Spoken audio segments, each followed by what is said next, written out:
สวัสดีครับอยู่กับผมดับซิ่งดินด่วนครับคลิปนี้ก็มาส่งน้ำมันครับ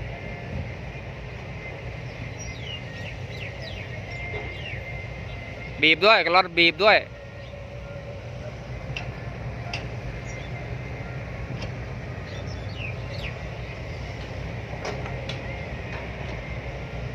เติม1,000ก่อน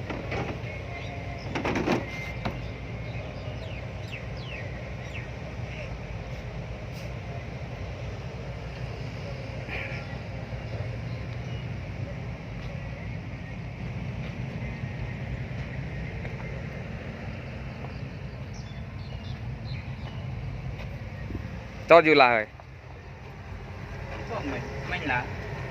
เตือนไปเตือนแต่ปีกลาเตือนปีกลาเตือนมันเที่ยวตัวโอ้เตือน2 เที่ยววิ่งได้อีกนานอยู่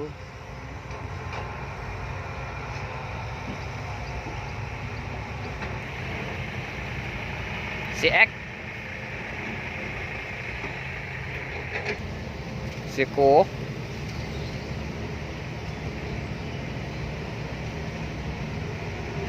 งานนี้เติมน้ำมันเองครับเฮ้ยขโมยน้ำไปไหนเนี่ยโอ้ให้เติมน้ำมันอย่างเดียวโอ้ยับตีน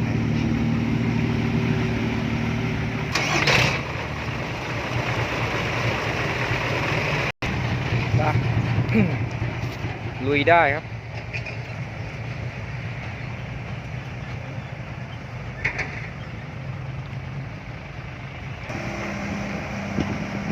ตอนนี้หน้างานก็เริ่มจะแคบแล้วครับ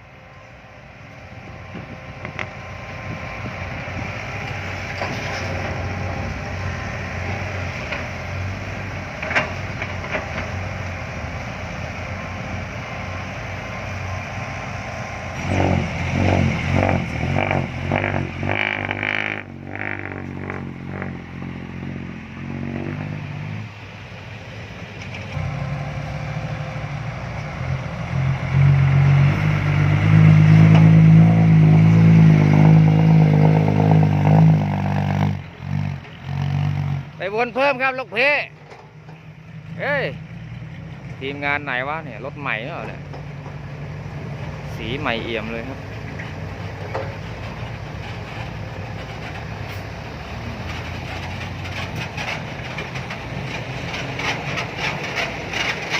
โอ้ยเกวียนซิ่งตัวนี้โอ้โหเงียนงอนเลยครับอัดจารบียังอยู่รถใหม่แล้วนี่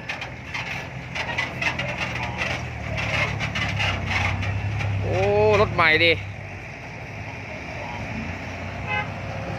นี่คันนี้แรงครับ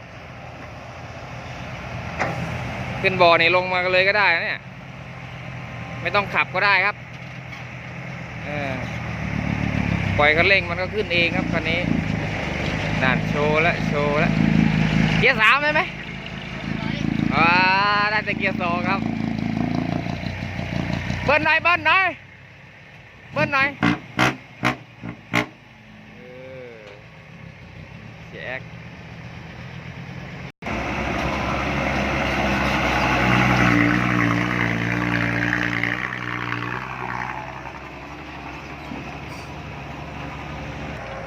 นี่ครับคันนี้นี่ไม่เอี่ยมเลยเนี่ยจาระบียังไม่ได้อัดหรอกมั้ง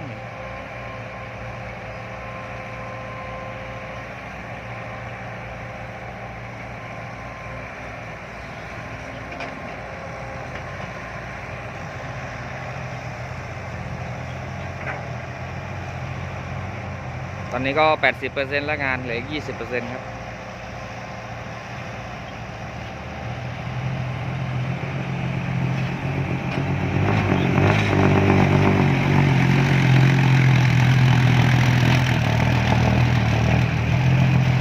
ท่อขาดครับเลยไม่ได้ลั่นเลยล็อกกี้นี่จอดไว้ทำไมเนี่ย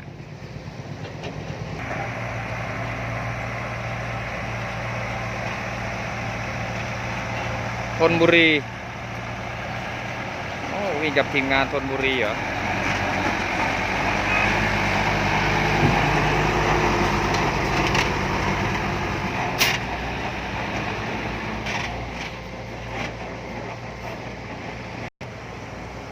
วันนี้มีทีมงานธนบุรีมาวิ่งด้วยครับ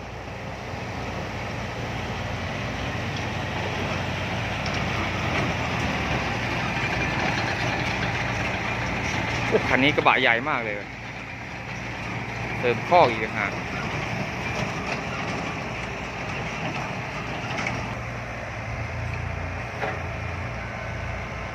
มาโอ้ออกมาพร้อมกันเลยครับฟูโซ่ออกก่อนครับ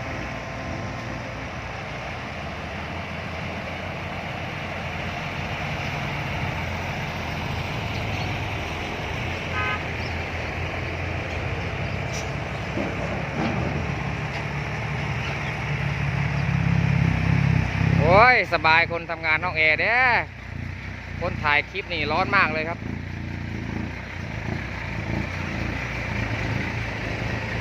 อ้าว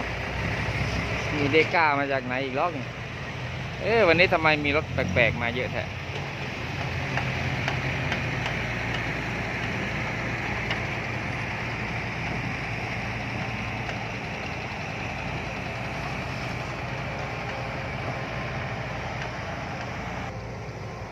ไอ้มาใส่น้ำมันก่อนแล้ว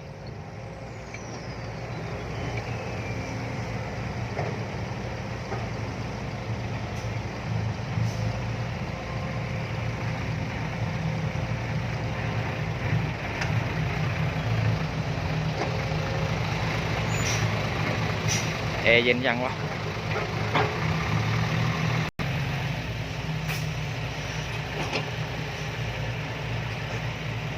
น่าจะเย็นอยู่นะ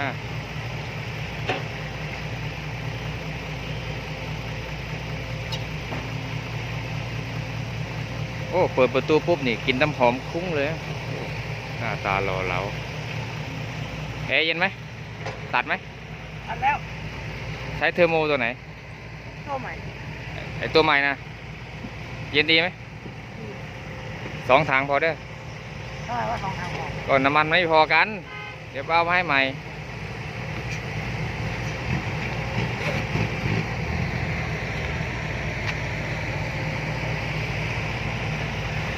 เห็นน้ำมันดีใจใหญ่ครับน้ำมันเยอะชอบ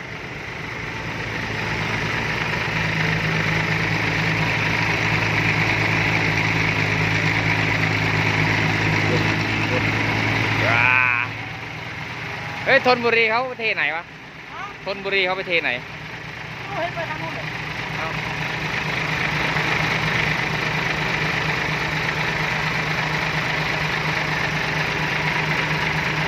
ต้องวางหงายนะครับฝา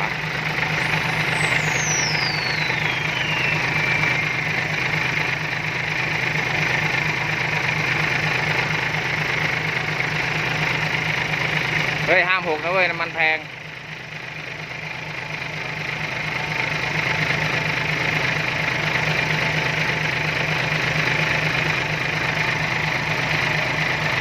ยกคว่ำเลยเองใส่งั้นมันไหลลงล่างดิยกตูดคว่ำเลยใส่น้ำมันมากี่ปีแล้วไม่รู้เรื่องเลยนะฮะใส่น้ำมันมากี่ปีแล้วอยากจะใส่ให้ดูเหลือเกิน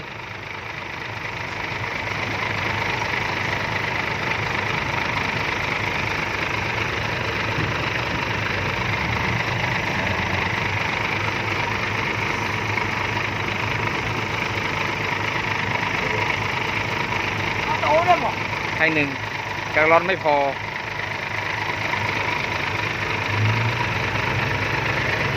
เอายกเลย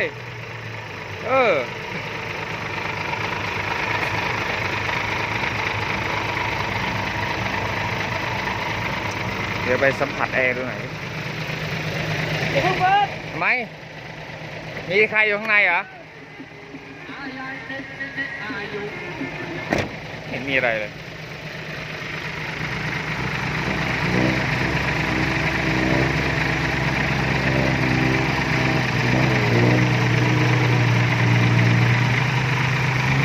รถใครนี่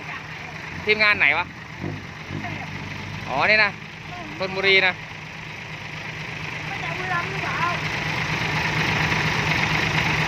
เราให้กะลอนเดียวก็พอครับ น้ำด้วย เฮ้ยไม่เกี่ยว เฮ้ย น้ำของพี่เลย พอไม่ได้เหรอ ไม่เอี่ยมเอี่ยมอ่องเลย กินข้าวยังตู่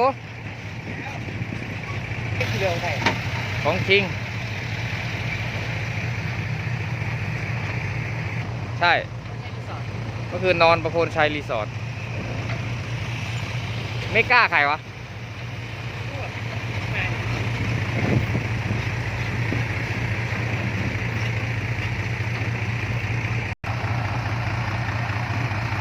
ขับทั้งวันเนื้อกับรอนเดียวอ่ะ ไปเทไกลเปล่าไกลไหม ฮะ ไปเทไกลเปล่า มีอะไรนะ ไปเทไกลเปล่าอ้าวเติมน้ำมันก่อนเสียคิงครับ2 กิโลน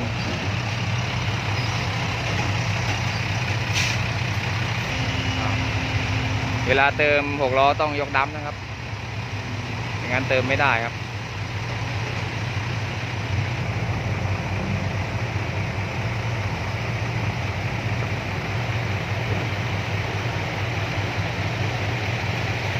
เหยียบหน่อยเหยียบหน่อย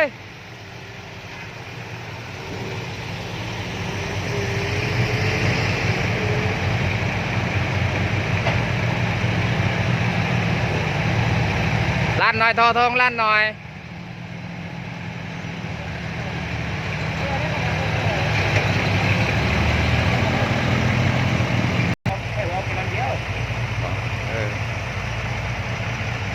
เดี๋ยวกิง2 กิโลครับ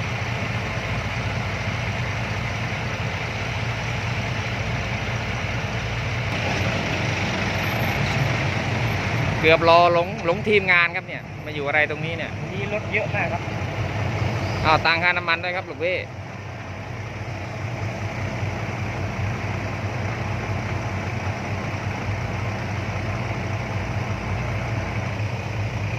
จ่ายสดงดเชื่อเบื่อทวงครับ1,000อะไรเติม5 มา1,000อะไรให้เติมถังเดียวจะ1,000 ค่าน้ำอีกขวดหนึ่งอ่ะ โอ้ เฮ้ยทำไมให้แบงค์50มาเนี่ยอ๋อเหรอ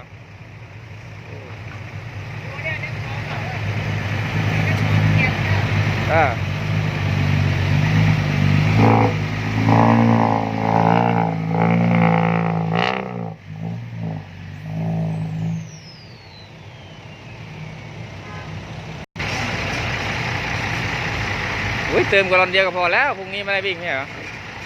ฮะ พรุ่งนี้ไม่ได้วิ่งนี่ อ๋อเติมไปเผื่อกลับบ้านนี่เนาะ งานจะเสร็จแล้วครับ ขึ้นถังนิดหน่อยเอง นี่ เอา1,000ได้ทั้งวันนะ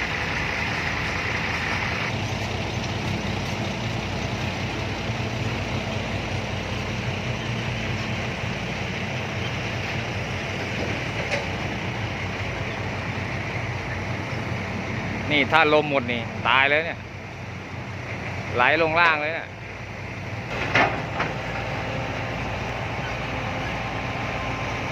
วันนี้วันที่8นะครับวันที่9จะไประยองครับ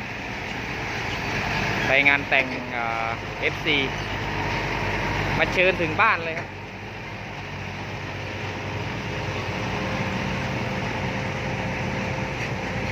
ไปเติมเสร็จก็ลุยครับ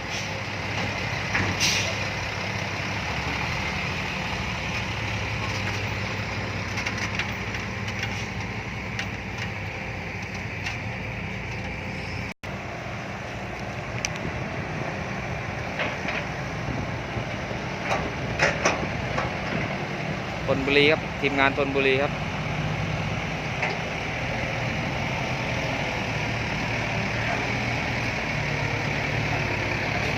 ปกติคันนี้ยังไม่แต่งนะนี่เพิ่งจะแต่งเลยเดิมๆนะรถห้างครับ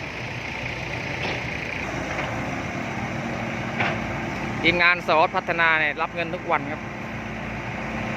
จ่ายเงินกันทุกวันเลยครับ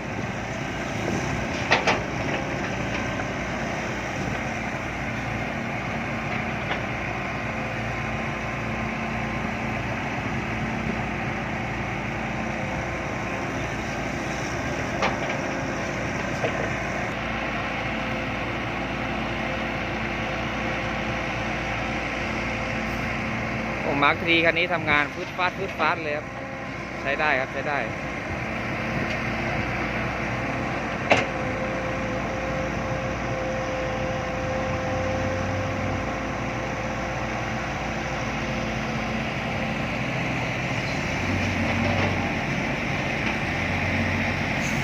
กระเตื้อเรียบร้อย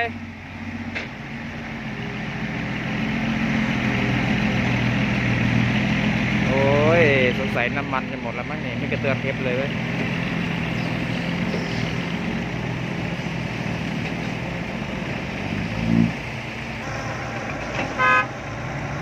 ไปได้ครับ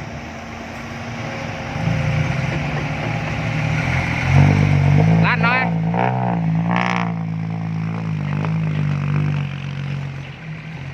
เสียงจะออกคล้ายๆรถไอฮีเลยคันนี้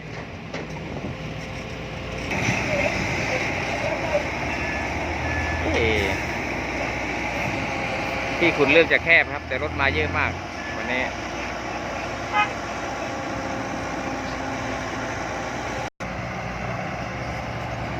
คันนี้สายสแคทครับสายสกีไดครับคันนี้สกีไดรู้จักเปล่าสกีได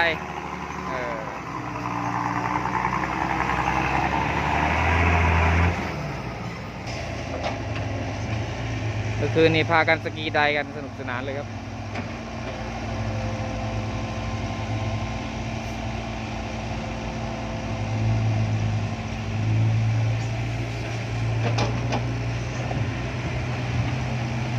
คันนี้ก็เตรียมจะวนท่อแล้วครับเสร็จงานนี้น่าจะได้วนครับ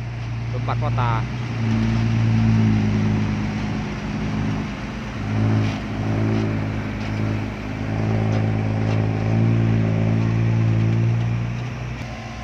เดี๋ยวจบคลิปกับรถนอนนั้นแล้วกันครับจะไปกินข้าวครับข้าวเช้ายังไม่ได้กินเลย